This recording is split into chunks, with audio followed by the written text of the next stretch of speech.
Good evening and welcome to Olde Tyme Taunton. I'm your host, Charles Crowley, and tonight, like we do every week, we talk about our community and hopefully generate a greater amount of interest and enthusiasm in our city and hopefully a greater appreciation. That is our goal here. We've been doing this since July of 1998 here, so I hope you've enjoyed it. The one rule, as I'm sure you all know by now, no politics. If you want to talk about politics or current events, tune in on Monday nights to Bob Jacobs. He does a great job talking about those and keeping the politicians on their toes. But tonight we're sticking to historical topics, and it's kind of current event if you want to call it that. The topic tonight is Hollywood comes to Taunton. And with that, with all the hullabaloo going on in town about the actual movie that's being filmed here in Taunton, I thought it'd be nice to put things in perspective, show you some scenes of what it's like on the set, and some of the things that are going on in Whittington, because many of you probably couldn't get a chance to actually get in on the set, and unless those of you that were extras. But just to preface it, before we some extraordinary pictures tonight, but also part of the program tonight with not just the movie set, but the previous movie that came to Taunton in 1942 we'll talk about. But we're not exactly unaccustomed to being starstruck. As we have been this week, everybody looking for Leo DiCaprio or Martin Scorsese or such. Because over the years, we've had a lot of Hollywood people come to Taunton, famous people as well. And what we're going to do tonight is chronicle some of the famous people that came to Taunton, either from Hollywood or from politics or other types of things, okay? So I just wanted to preface the movie theater. As you know, we made news back in 2005 with the dam crisis, and so everybody all over the country really heard about Whittington Mills and about Taunton at that time. And of course, there are people around in various states that look for various venues that would be perfect sites for movies. And so there were people in Boston always looking around for either places where there were old abandoned factories or old institutions, water towers, caves, you name it. And they did look, the advanced people for the movie, Paramount Pictures looked at Taunton State Hospital, for example, and they also took a look at the Whittington Mills. They talked to Dick Schaefer, our economic development person in town, and put him in touch with David Murphy, who owned the Whittington Mills, and it was a perfect spot. They wouldn't be disrupting traffic. They wouldn't be on the middle of the street. Rather than have a factory building down the Ware Village, for example, blocking streets, they're a right nice contained site. So that's what gave rise to being put on up in Whittington, in Taunton. And when I spoke to the advanced people, they asked me if I would permit or grant them to come to Taunton, and I said, fine, I have no problem with it, as long as you patronize local businesses and give local people a chance to be in the movie, and they did. I was unable to get the class from this high school into the classroom, but they're going to provide background of, say, the movie Departed, all the background film of that going on, and that'll provide that for the schools. And I'm going to do this program I'm doing tonight in the schools for those kids as well.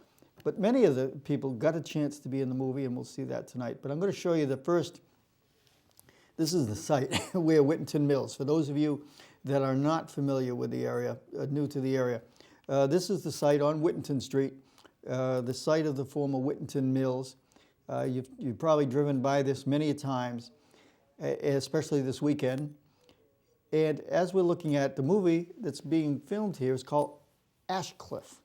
That's the name of it, with Martin Scorsese. And we'll talk about some of the characters in the movie as well. But this is where most of the main entrance was to get into where the movie set is. But if you're looking at from the bird's eye view of the site, the road going along the bottom, that is Whittington Street. And just to show you the area that they were filming is right there. As you can see where this arrow goes, it's way in the back, this parking lot there. There are two buildings close together. There was a natural archway there. So that's where they decided to build a set there, and around back is where the main entrance to the what was the gate for what they tried to recreate, the concentration camp of Dachau at this location. So it's based on the book by Dennis Lehane, Shutter Island. It's the Ashcliffe is the name of the institution where a person actually goes on a killing spree on the island, and the characters played by Mark Ruffalo and Leo DiCaprio are investigating it. But it's set in 1954, and there are flashback scenes in the movie that go back to when the Leo DiCaprio's character is participated in the discovery of Dachau, in the liberation of the Dachau prison camp. That is what I'm told is why these scenes in Taunton were the flashback scenes. So that's why it's the concentration camp setting that they tried to recreate. But this is the main gate that they created out behind the Whittington Mills.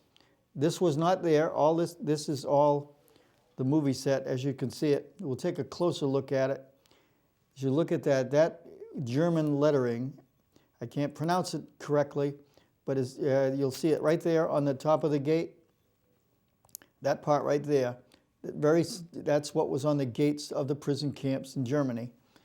And as I understand, that's what it work shall set you free, is what that purports to say in German on the prison camp. But this was all built as part of the set.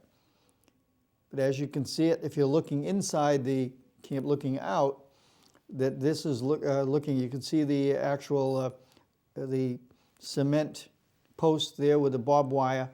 That's what the prisoners would have looked as they were coming out towards the main gate.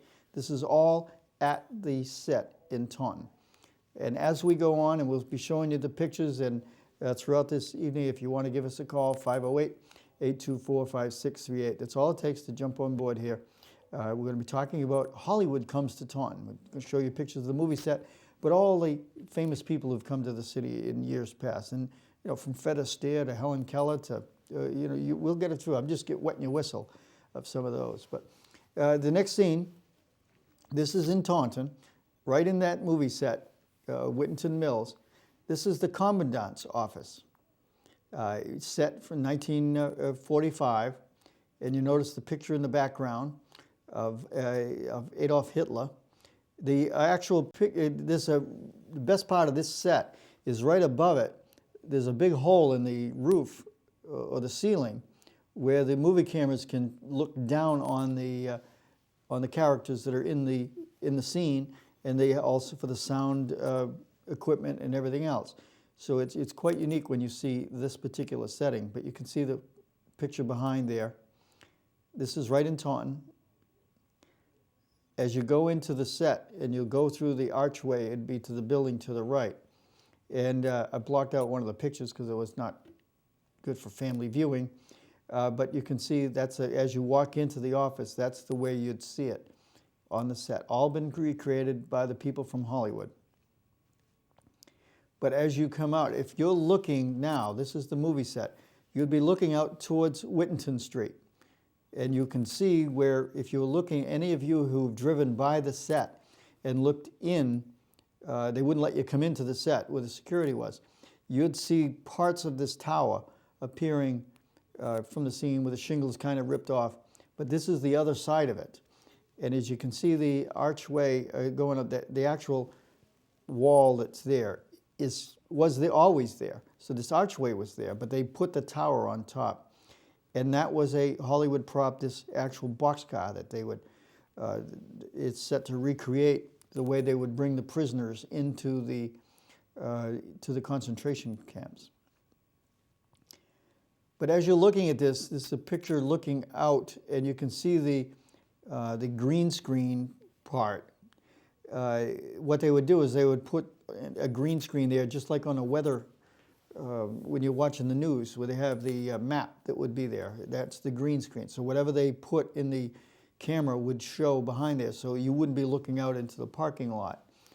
So you're going to look at this, and it's not going to look anything like this in the movie, to a certain degree. But you see that? Let me see. See that? That's eagle with a Nazi symbol. That's made of styrofoam. And you can see inside the building that's there, the workshop, the paint shop, and all the carpenters and the painters. You can see exactly how they made this, out of styrofoam. But it looks like it's made of metal when you actually go in, or iron. It's amazing. But these are some pictures that were taken on the set, not by myself, but by others. And I want to apologize if I don't know exactly the name of the person who took the picture, but these are some of the extras that were involved. There were a number of extras. There were a couple people from the police department, some from the fire department. There were nurses. There were children in the high school that were in the movie. People of all ages that were extras in the site, and they get the chance of a lifetime. But as you sit back, looking back towards this area, you can see these the barbed wires along the edge. The commandant's office would be right to the left. This is looking at the deepest part of the set, looking back towards the road, actually. And just beyond that tower, you'd enter into the parking lot where everyone saw all those trailer trucks and various automobiles would be parked. But in the movie, obviously, you won't see that. The number here is 508-824-5638. We're talking about Hollywood Comes to Taunton. We're showing some pictures of the set. And as we get some very interesting pictures coming up, and as well as all the movie stars that have come to the city in the past, and famous people as well in the history books. And you'd wonder, why did they come here? But we'll have a little story about that as they come. Oh, we're going to take advantage of this call. You're next on Old Time Taunton. Hey, Charlie. Hi, how are you? How come people here in Taunton aren't allowed to be near the set, you know? Martin Scorsese's rule, he rules the set with an iron hand, and he wanted a closed set. A lot of it has to do with the actual electrical equipment that's on. There's a lot of electrical wires going on, and various sound elements and things like that. So they don't want people just walking through in large numbers. Now, I was able to go on there only at certain times.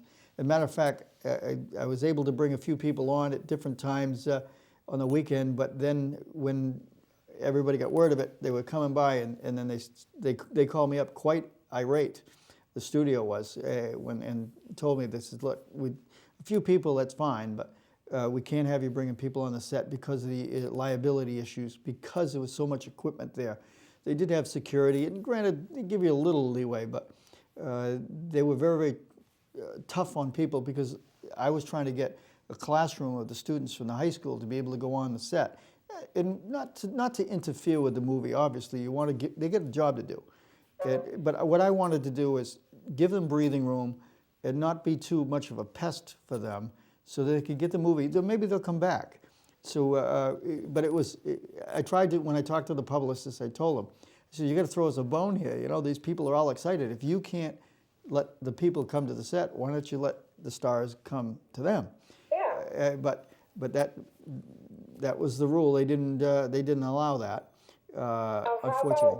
How about now that they're gone? Well, the set's going to be taken down. So right now they won't let anybody on there, because I was there today, as a matter of fact, with Mr. Murphy, who owns the buildings, and they were even very strict with him, and he owned the building. But as long as you check with the various official people from representing the picture, then there's no problem. But you just can't wander aimlessly onto the set. Right. All ready? Oh, thank you. Thank you. Bye-bye. Yeah, it's very, very frustrating, and that's what we're trying to do, is we're trying to get people onto the set. But that's why we're fortunate to have some of these pictures. But just see that, I'm going to show you that, well, I'll show it to you in a minute here. We're going to take this next call. You're next on Old Time Taunton. Hi, Charlie. Very interesting and very current show. Thank you. I have one question. I was curious about the exposure of the site. How did they come to be interested in that site? I was wondering if it had anything to do with the exposure of that site when we had the possible flooding situation right next door. Well, there's no doubt that received a lot of attention about having the factory building with a dam next to it. However, they have location people that ride around and look for various sites because, matter of fact, the studio had asked me if, you know, any place that's got some water towers. And I said, we've got quite a few at Taunton State Hospital, at the Paul Devis site up in Westville. So they're always looking for things. So when they're called, they take stock of all the different towns, the settings, because some of the roads, like they could have used the building like the F.B. Rogers, for example, and done this, but they would have had to block off the road. Right. This was ideal because they went and take a look at it and said, hey, wait a minute, this is ideal. We can have it secure, safe, we'll have plenty of parking. All these things that they require were there, and it worked out well for us. So there's a number of reasons why there were other sites looked at, but we were very, very fortunate. And when they made the right call, they referred to, I know Mr. Schaefer had got a call. He put him in touch with Mr. Murphy. But if Mr. Murphy said no, they would have gone somewhere else. So we're very fortunate. So it all had to come together. Yes. Well, yes. very good for Taunton and very interesting show, Charles. Great, thank you. Good night. Yeah, because they came to me and asked me because I had to give the green light on it, and I said absolutely. And the businesses benefited from it. What it does for the local economy is fantastic. But I'm going to show you this just in this next picture as we were looking across. Just see that arrows pointing to the post. Now, when you walk up to it, it looks like it's cement, but when you knock on it, it's hollow. You could probably pick that up and put it on your shoulder and carry it away, but it's a Hollywood prop. You swear it's cement until you knock on it and you find out that it's hollow. It's made of wood. But as you can see, when you're walking out towards the road, this is what you'd be looking at. So if you had a long-range camera looking at it when the extras were coming in off for break, this is what you'd see. Perhaps you recognize some of the people in it. The close-up, if you do, you know, let me know. But this is, but you know, there's movie stars. They say, "Oh, did you ever get a chance to see Martin Scorsese?" People at Benjamin's Restaurant did. I did not get a chance to see him firsthand. Nor Leo DiCaprio, and they were there at various times, but obviously the extras did. But the one thing about the extras is a lot of local people. The benefit of this, oh yes, the economy, the Benjamin's Home Plate Restaurant and that's Amore, the pizza place, they benefited from this. Witten's House of Pizza, great deal. However, the best thing is that there's many of you that were extras in this movie that probably had no aspirations for Hollywood.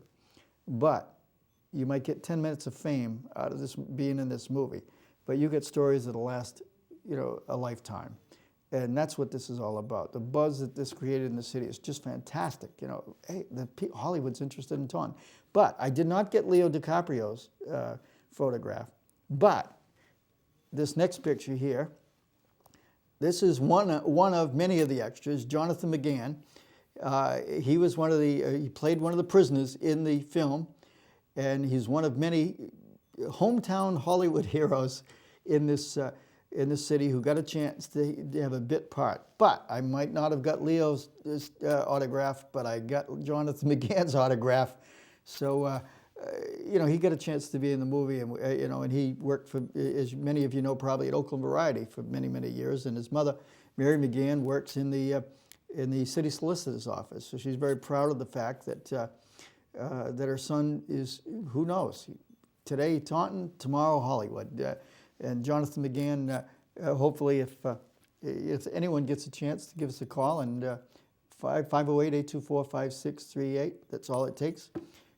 Tell us if you're an extra. If you were an extra in the movie, tell us what it was like to be in the movie.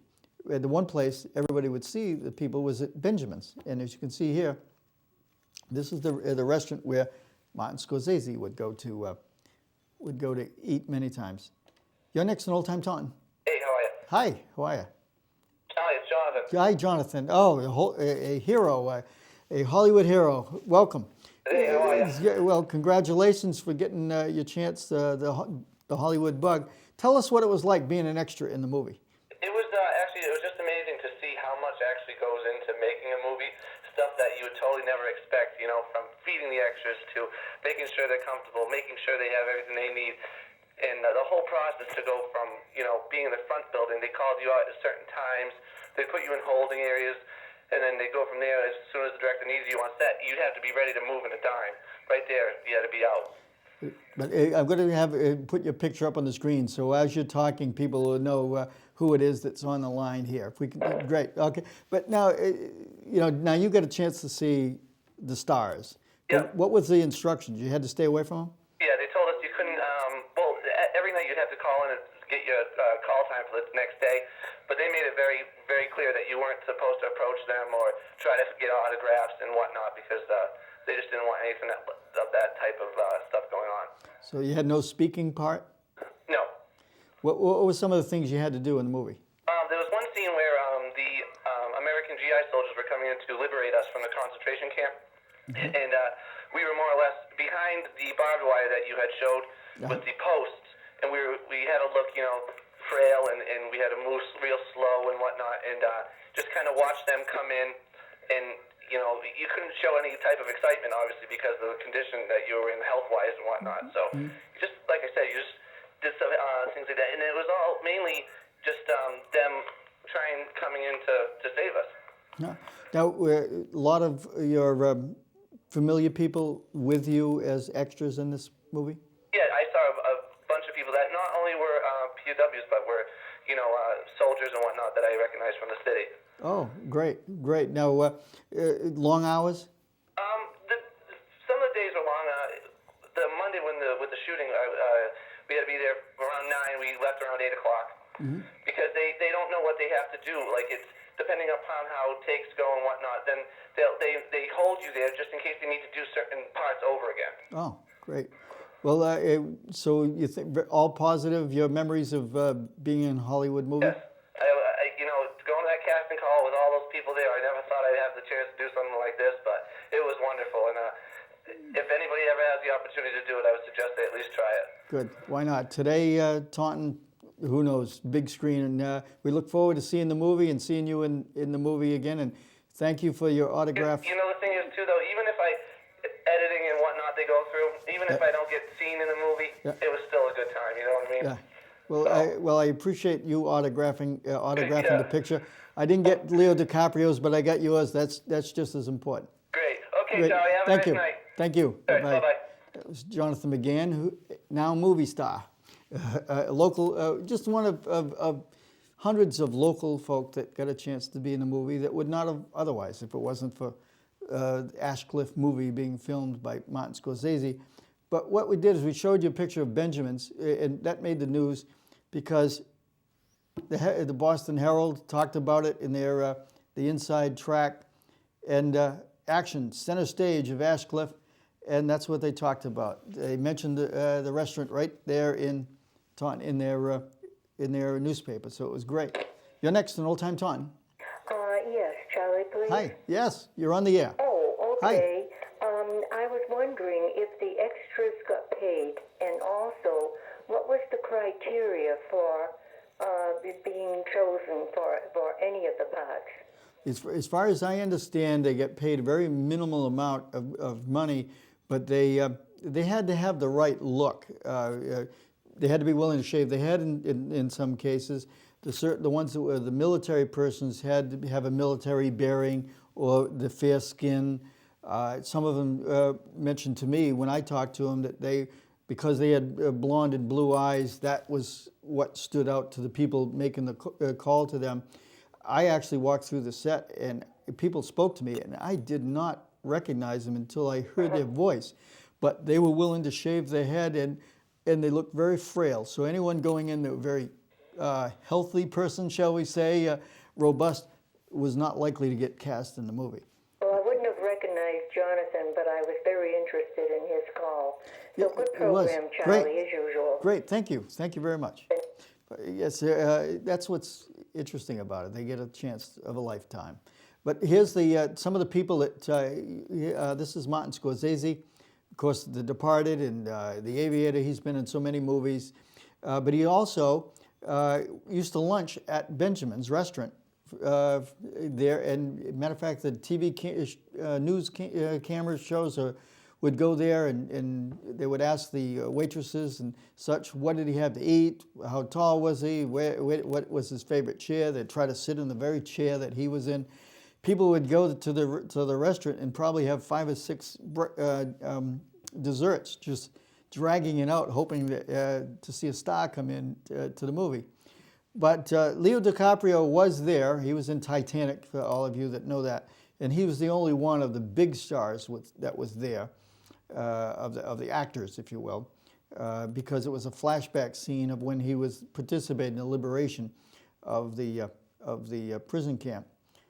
Michelle Williams is in the movie, very beautiful young girl, but she was in Dawson Creek, as many of you might remember.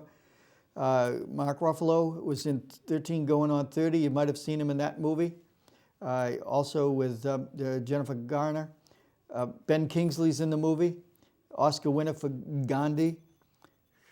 But this is the Whittington Mills. That back area, top left area, is where they actually filmed the movie, which they'll be taken down. Eventually, this is going to be all renovated in the over the year or two. That it'll be all built out in there.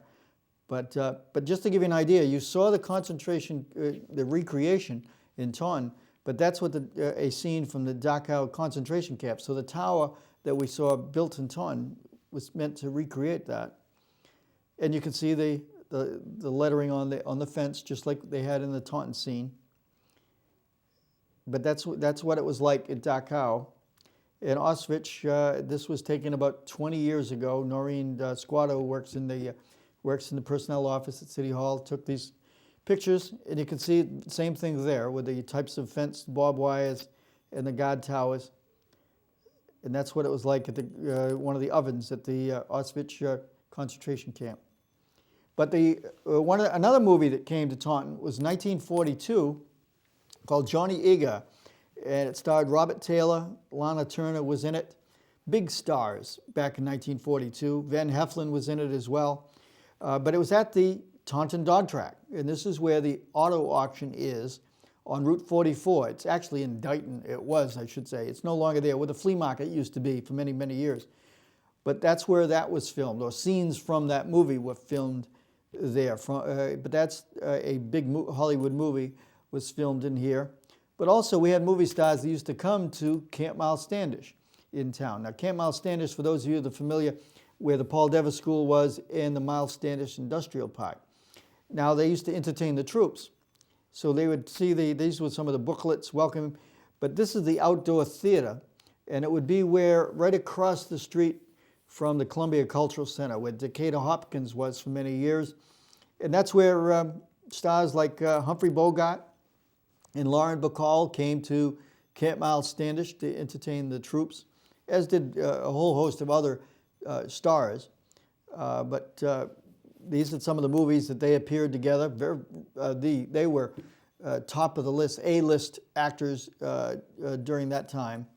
But you also had sports heroes as well, like Joe Louis and Sugar Ray Robinson appeared at Camp Miles Standish there, along with Monty Irvin. He was the second black player in the majors and the first black player to be elected to the Hall of Fame. But he played at Camp Miles Standish in 1943. But I'm going to show you this. This is a little odd, only insofar he's not a movie star, and this isn't the movie of the Nuremberg trials. This is the actual trial, the trial of the century in the 1900s. But from 1945 to 46, Henry McKinney was an American officer guarding the criminals. Whoops, I'm going to go to that. I got his pictures a little bit later on. I get a little out of case here, but what it was is that Henry McKinney was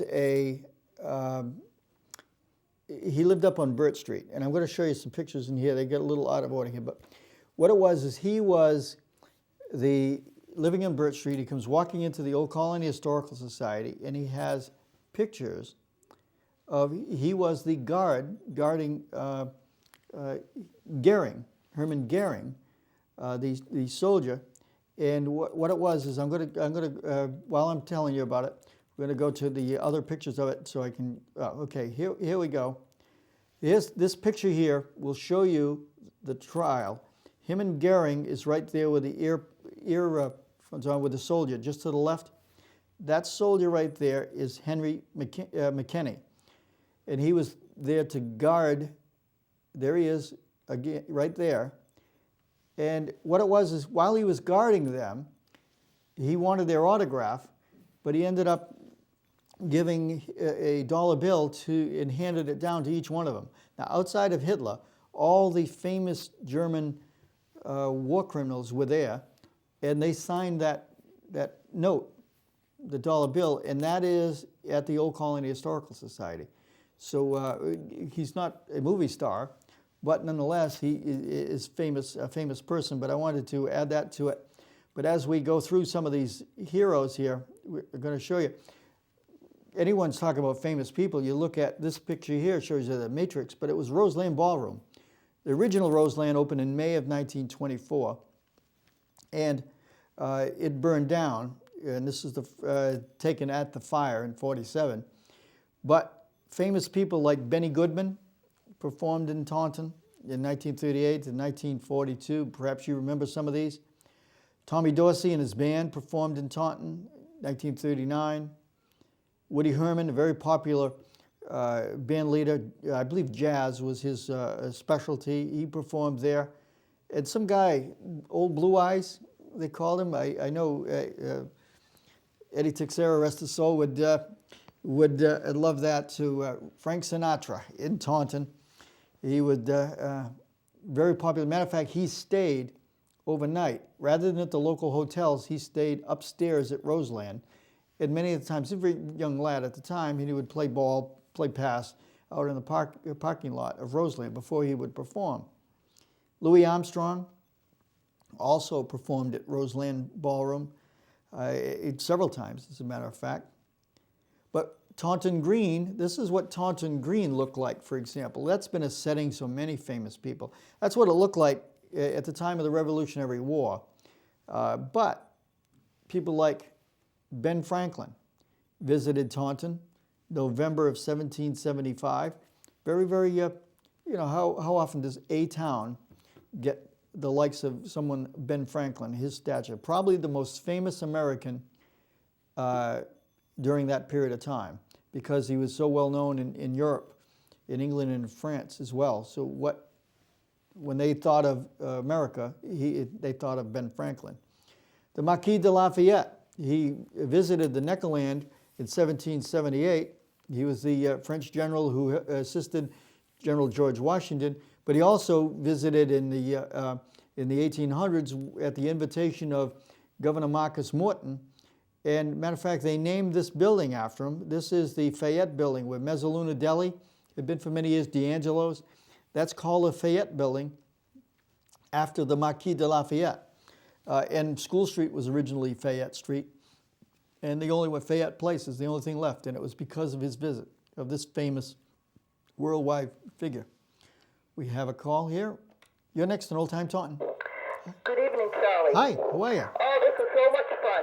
Oh, thank you. Of course, I'm reading the history of Taunton, and when you had brought up about Benjamin Franklin came here in 1775, it was in the history of Taunton. Sure. I just absolutely love this book.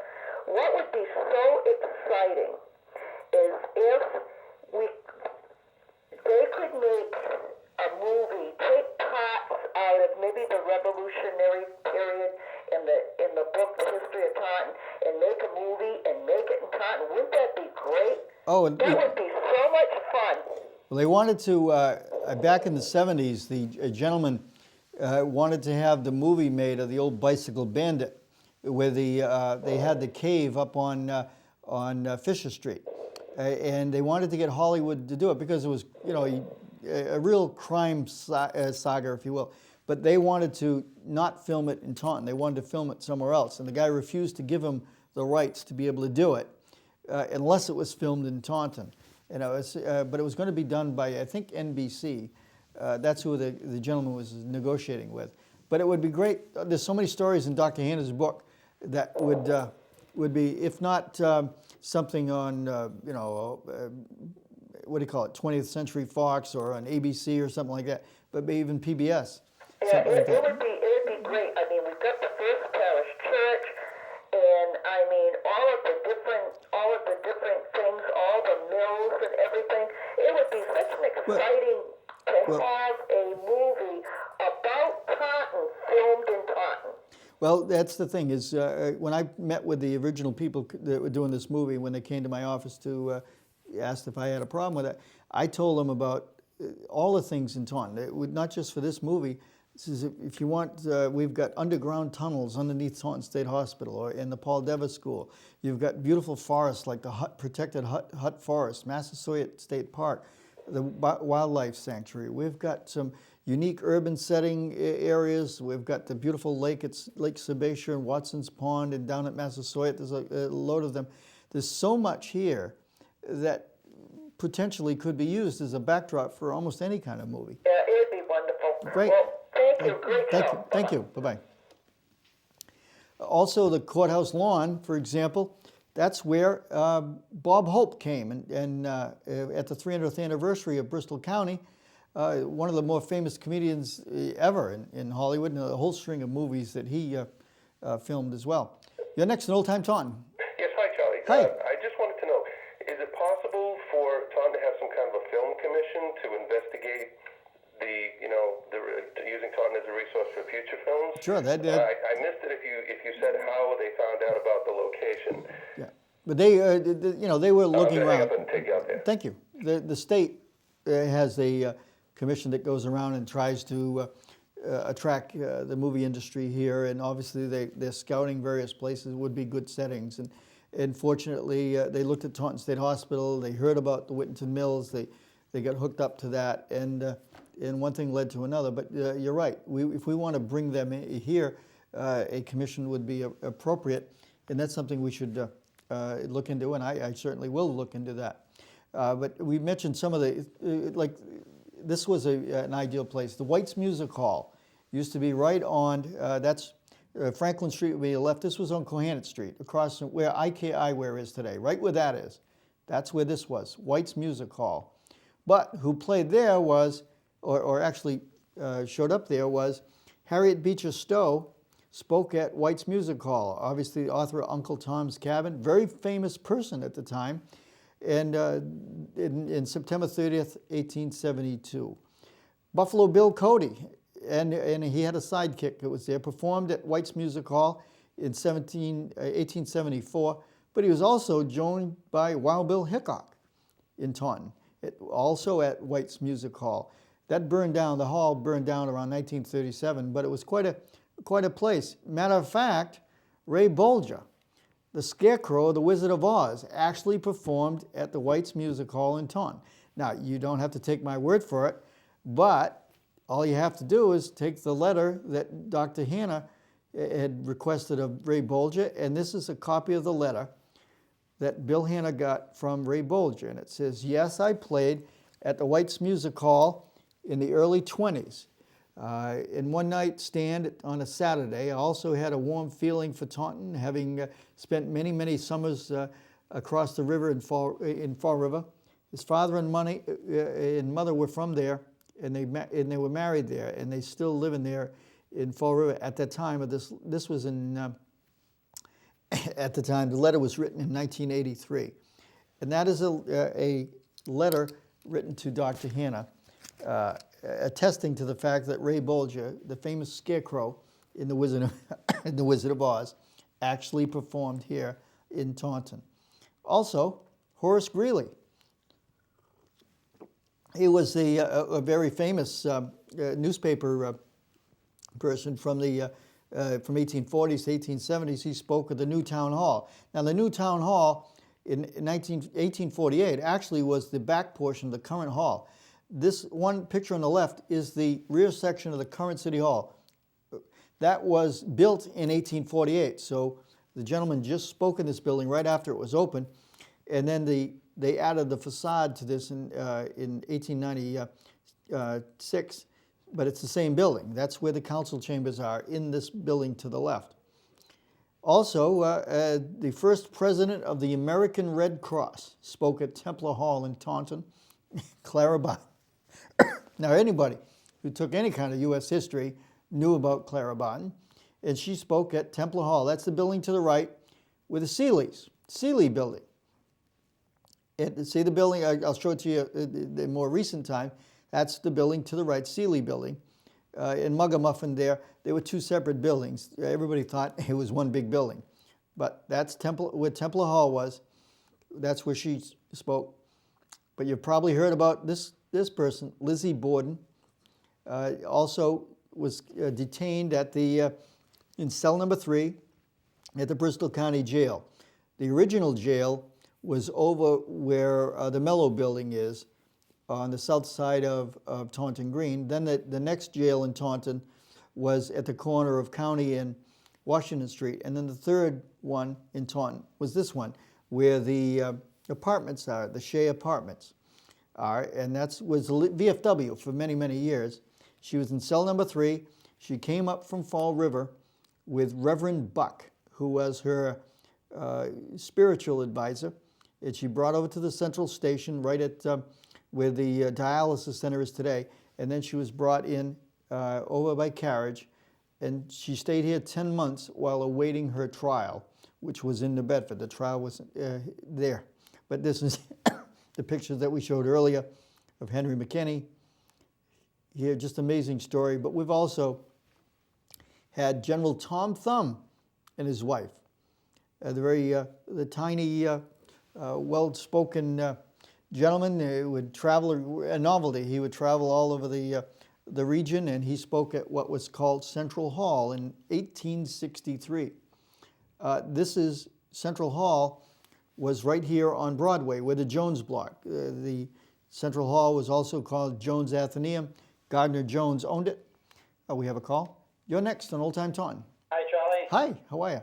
I'm fine, thank you. I just wanted to let you know I was always a big fan of Ray Charles. Okay. I went to college back in the late 50s and early 60s, and my best friend and I had the opportunity to go to Roseland Ballroom along with a couple of thousand other people and see Ray Charles and the Rayettes perform. It was absolutely amazing, amazing show.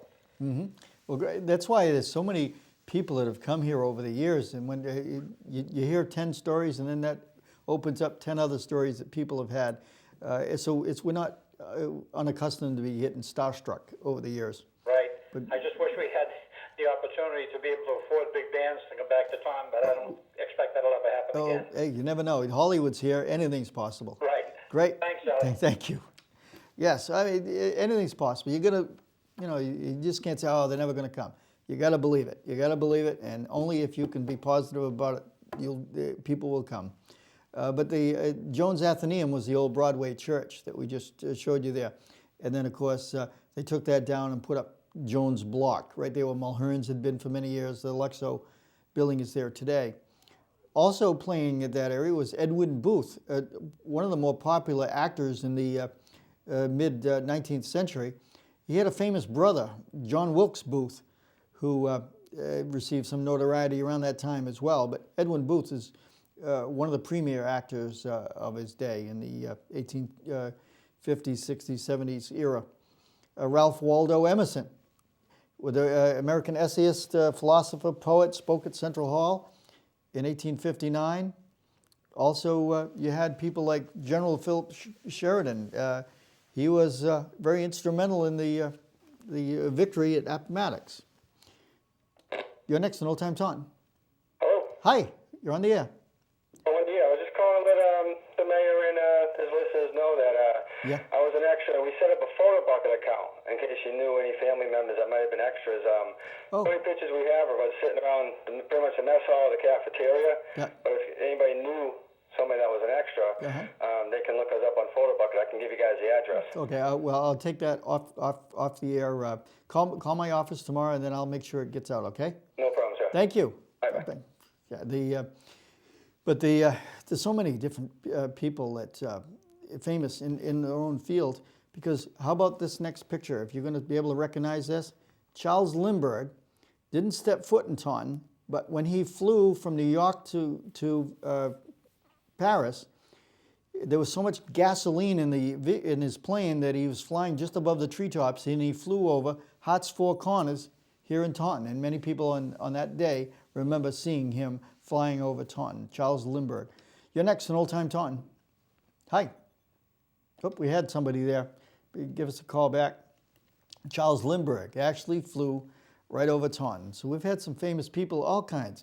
How about this next gentleman, Christy Mathewson, played up at the Whittington Ball Field in 1899, the year before he joined the New York Giants, and he was, after a very successful career in Major League Baseball, was one of the 5 original inductees into the Baseball Hall of Fame, along with a person by the name you might have heard of, Babe Ruth. But that's his plaque at Cooperstown. This gentleman, Beans Reardon, very famous umpire, and he actually lived on James Street in the same house that Greg Galligan, who's been on this show many, many times doing about famous fires. It's in his house. But this picture is in the Saturday Evening Post, and he was actually the umpire of the game when Babe Ruth hit his final home run of his career. You're next in Old Time Taunton. Good evening, Charlie. Hi, how are you? Not too bad. I just wanted to say, during the war, they had all these war-born shows. Sure. And one show at the Strand Theater featured Cesar Romero. And I happened to be a member of the Taunton High School Cadets. Okay. And was assigned to work the theater that night as an usher. And I got to meet Cesar Romero. Wow. And an orchestra member named Toots Mandel, who was supposed to be quite a well-known saxophonist. And I also at one time bought a 39 Plymouth convertible from Roberts Motors, which was on Court Street, and they told me that that same car had been used to transport Lauren Bacall in one of the parades for the War-Born shows. Wow. That's ideal to see some of those people close up. Cesar Romero, all these people were so popular. I mean, later in his career, Cesar Romero played the Joker in Batman. Right. So for all the trivia Okay, books. thanks again for a great show. Great, thank you very much. So many different people, they've touched them. How about famous ball players like Jimmy Pearsall at the Holy Ghost Hall? With the fire department, they were always interested in attracting some, doing things for the kids in that area. There he is speaking, Jimmy Pearsall speaking to the people at East Taunton, many of the kids. There's Captain Vieira to the left, Jimmy Pearsall in the center, and Freddie Bull Martin in the on the right, well-known police officer in town, and also very influential in local government throughout the 50s. How about Dorothy L'Amour? Spoke on the steps of the post office in 1942. I think that was for war bonds, if I'm not mistaken. But Lionel Hampton visited Taunton in 1977. James Cagney actually stayed at the Taunton Inn, the second Taunton Inn, and that would have been over right where Marion Manor is today. Bayless Estate, Tallulah Bankhead, well-known actress over the years, and she was actually was very common to see her on the Bayless Estate. How about Helen Keller? She came to Taunton, as a matter of fact, at the Old Park Theater, which would have been on Court Street, and she spoke on behalf of the Taunton Women's Club. So someone known all over the country, like Helen Keller, came here. You had the Park Theater at Walgreens, where Walgreens is today. Also the Strand was there as well. But Clarabelle the Clown on the Howdy Doody show. There's Buffalo Bob and Howdy Doody on the top right. But Clarabelle's chasing the usher down the aisle, the usher's thinking he's going to throw confetti on him, when in fact he threw a bucket of water on him. So he made a deal with the clown right before that. No, you throw confetti on me and the water on the other usher, but you can't trust the clown. So Clarabelle, very well-known clown on early television. How about Robert Preston in The Music Man? He appeared at the Park Theater, and I had a gentleman, I believe it's John Fitzgerald, who wrote a note and came by my office and mentioned that he saw him in person at the Park Theater. Susan Haywood appeared with John Wayne in the Fighting Seabees. She also appeared in person at the Park Theater. How about Fred Astaire? I mean, a lot of people don't realize it. In 1960, he stopped by. Him and Ginger Rogers, they were probably the top-notch dance team in Hollywood history. But also, you look at someone like Harry Ellis Dixon led the Boston Pops in Taunton in 1989 when we celebrate our 350th celebration.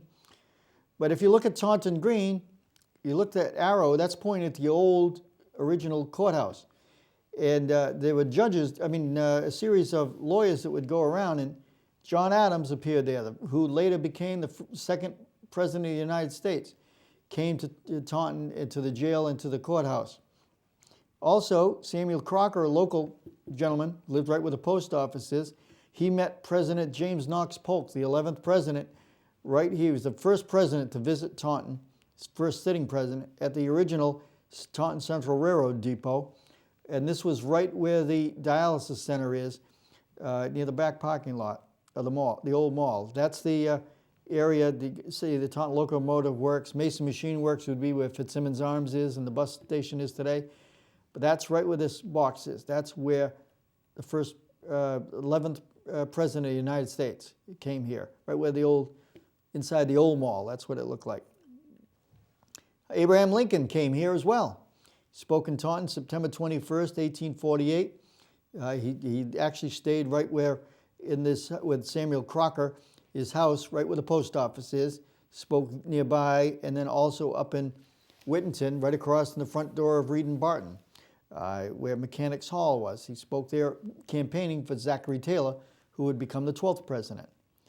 President Grover Cleveland visited here. He was the person who became president, the 22nd and 24th president of the United States, the only man to succeed at two different occasions to the presidency.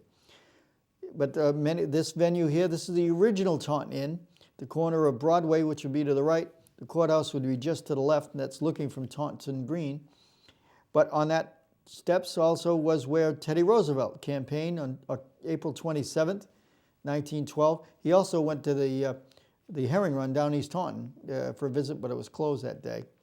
But also, William Howard Taft campaigned a few days later, also spoke from the balcony of the Taunton Inn. He was a sitting president when he came as well. But the Taunton Green also was a place where, this is Franklin Roosevelt coming to Taunton. He visited in 1936, and it's just amazing. Some of the people that we've had here. Also, General Dwight David Eisenhower, he was the general campaigning for president in 1952. A huge crowd came to visit him. And there he is looking out towards the what is now the Sovereign Bank, but that's when it was the Enterprise store. Harry Truman visited Taunton, actually on two occasions. He did visit in 1948 as well as a sitting president. In 1952 he was not running for re-election, he was campaigning for Adlai Stevenson. But as you see this picture, you got Harry Truman in the back seat, John Kennedy in the front seat there. And there he is talking with some of the local folk, President Truman. Give him hell, Harry, as they'd say. The courthouse in the backdrop. But Jimmy Carter actually came here and spoke, I believe at the VFW, but also at the old Taunton Daily Gazette building behind the post office. He was just governor of Georgia when he was campaigning at the time, so he was not a sitting president. But some of the theaters in town, just to give you a snapshot of them before the show ends, this was the Grand Theater, where a lot of the movie stars, you'd come to see them. This was across from the Immaculate Conception Church. That's what it looked like inside, because the Grand Theater was once called the Whittington Theater. Of course, the theater next to City Hall, but I'm going to give you another sneak peek of what it looks like inside. It's a little more dilapidated than this picture shows. I took these pictures in the early 1980s. That's what it's like inside the Star Theater. And that's what so many people are talking about. It's amazing. It's amazing scene. But those stairs that are going from the balcony, those were put in by J.M. Wells when this building was used as a furniture storehouse. Whoops. That's the wrought iron railing. So all of it's still there. It's still in that building.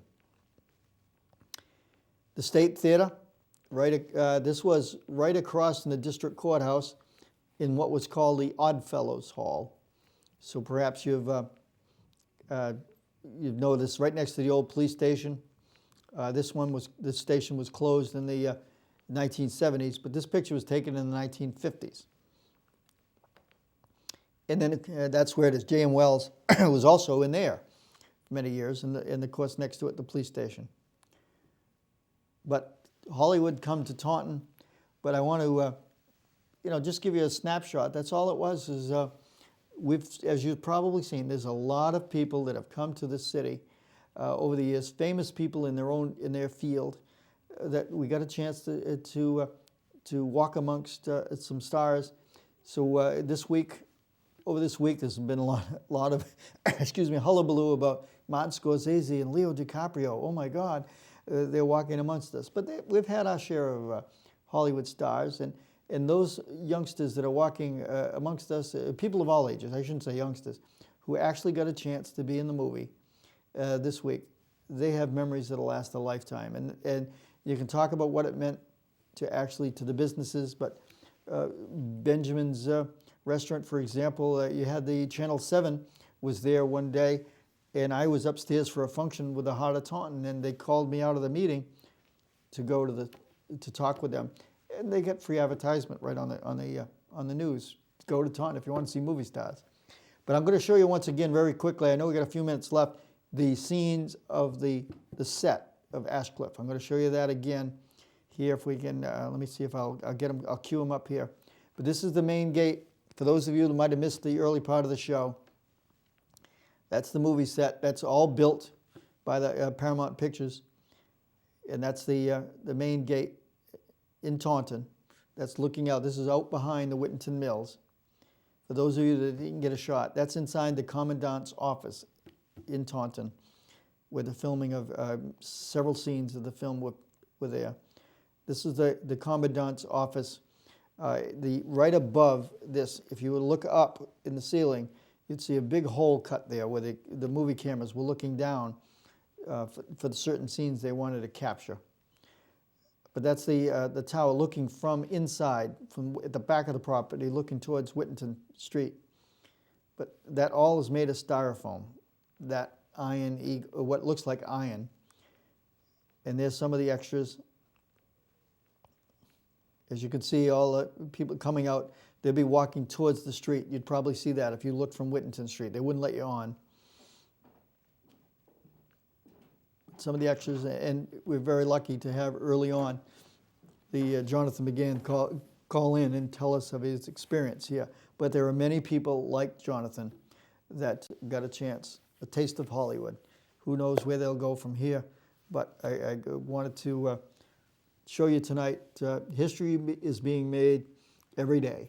And for those of us who love history and promote it, and being in my position as mayor of the city, that makes it even better. But this show here, I want to be able to present this show. I'm going to go into the Taunton High School and show the kids at in the classes there, this very show. And also we'll have a film of behind the scenes of The Departed showing there. So I hope you enjoyed tonight's program. Thank you for joining us, and we'll see you next week on another episode of Olde Tyme Taunton. Good night.